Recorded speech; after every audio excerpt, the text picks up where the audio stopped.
Hi there. In this episode, I stated in the title that I'm a Gear A Holic. I have to confess the title is misleading. I don't think that I'm a Gear A Holic, and I really don't think that I misled you. I realize that I'm actually a recovering Gear A Holic. At least I'm taking it one day at a time.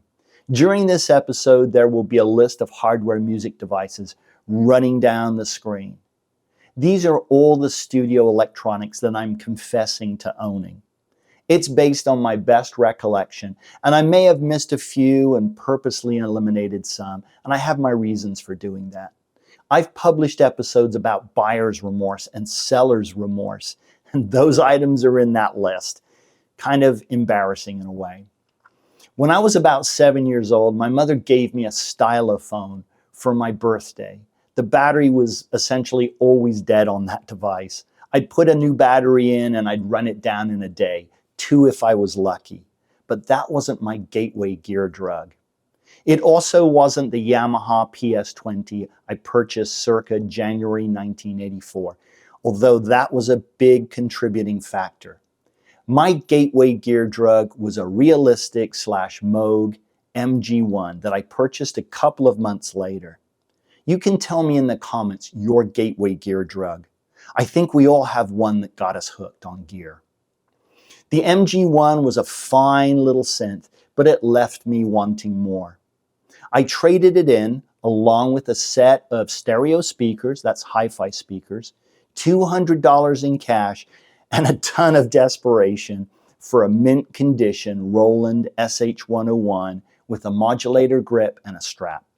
Obviously, the SH-101 is a much better synth, but as a musician that started out on piano, I quickly longed for something polyphonic.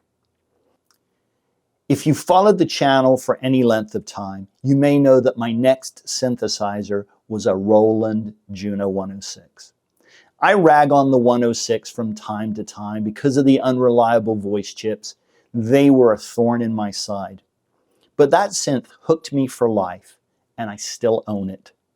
Then came an Akai AX80 and more, a lot more. This episode is not about me going through the history of what I've owned. You can see that in the list that's scrolling by. It's about what I've learned from the process of acquiring gear, getting rid of gear, setting up a studio, and all the pros and cons and everything that goes with that. I thought some people might find this interesting. If that's you, stick around. Here's my first point of about 5 that I'm going to make. It took me some time not to care about what other people thought about my studio environment. Too small, too big, not enough gear, too much gear, not the right gear or the hippest gear. Where's your ceiling baffle? Where's your bass traps? Where's the sound dampening on your rear wall? What kind of professional musician are you? I've gone through all of that and I've moved past it. Unfortunately, there was a time when I thought that I had to impress the heck out of anyone that came to my little studio. It's hard to wear your ability on your sleeve. Moreover, I'm a firm believer that anyone that has been doing this for a while is less concerned with all the hardware and flashing LEDs and more concerned with what you can deliver for them. So remember, this episode is about being a recovering gearaholic. I'm so glad I did a purge for the studio tour episode that I recently published. Point number 2, and I may lose some die-hard hardware people here, but I'm hoping you'll stick with me. In the previous point, I talked about what someone visiting my studio might be thinking. They might also be thinking, look at all this hardware, dozens of keyboards and rack modules. What a dope! Doesn't he know he can do this with a controller and some software? Actually, I do. That's my other addiction, and I have an upcoming episode on the ridiculous amount of music software that I own. The thing is, I like it all, the software and the hardware. Even if it's not the most convenient sometimes, cooking up a sound on the Juno, the AX80, the Wave Station, or one of my other hardware devices is something I want to do if it's right for the piece of music that I'm working on. It's about a change of pace. Motion breeds emotion. Getting up from the computer, whatever you want to call it. It's therapeutic. It's productive towards the project. And you are, in fact, thinking and working outside of the box, meaning the computer box. Getting back to the theme of this episode, I've purged a lot of my studio gear over the past 5 years, and I still have more than I need or use in my studio. To be fair, I've purged a lot of hardware and I've purchased a lot of software. Point number 3, impulse control. I've been there. There was a time when I wanted all the new NOM gear, just anything that was new and shiny in the store and was whiz-bang. That was a time when I acquired gear in an effort just to make my home studio look more impressive.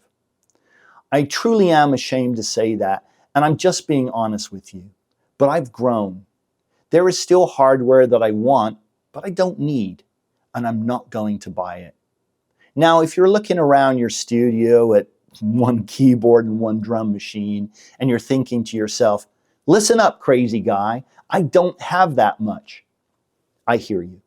And I'm really not talking to you, except one day, 20 years from now, this may apply to you, and it may be healthy to think back to this episode. It's a slippery slope, and one day while turning on your dozen power bars, you may ask yourself how you ended up with so much stuff. You may also ask yourself why you still have it when you never use it anymore. I got to that point about a decade ago after going through many cycles of expansion and contraction.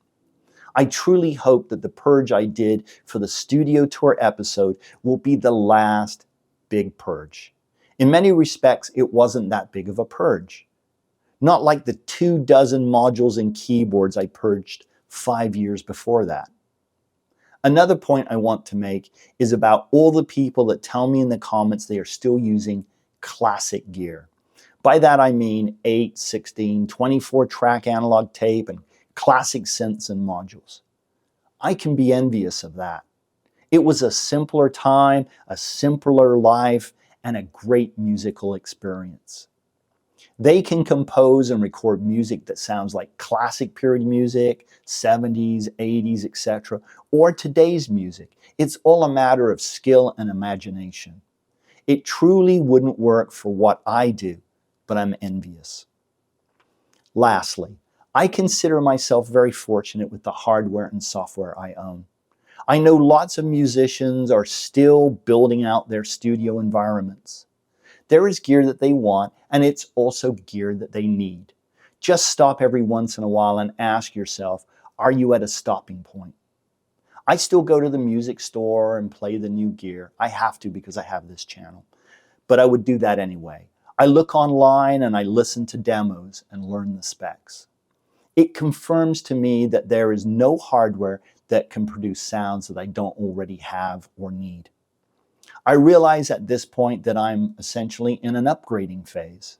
For example, I have an original wave station, a wave station AD, and a wave station SR.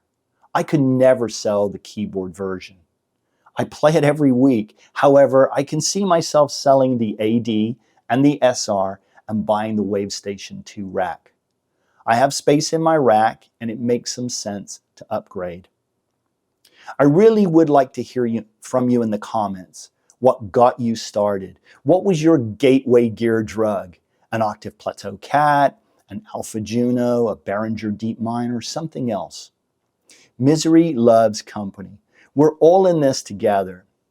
Save me a seat at Gear Anonymous and don't forget the Gear Anonymous Creed, also known as the GA Creed.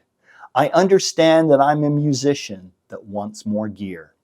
I may not need it, but I want visitors to cheer that my studio is the best that they've ever seen. It may be cluttered and congested, but I still keep it clean. One day I will purge it and be the master of my realm. I'll be more productive sitting at the helm. And while some may scoff and call me a boomer, I worry not. My studio is roomier. That's so bad. Thanks for watching. Take care. and I'll be back in a more serious episode soon. Actually, this was pretty serious. Take care.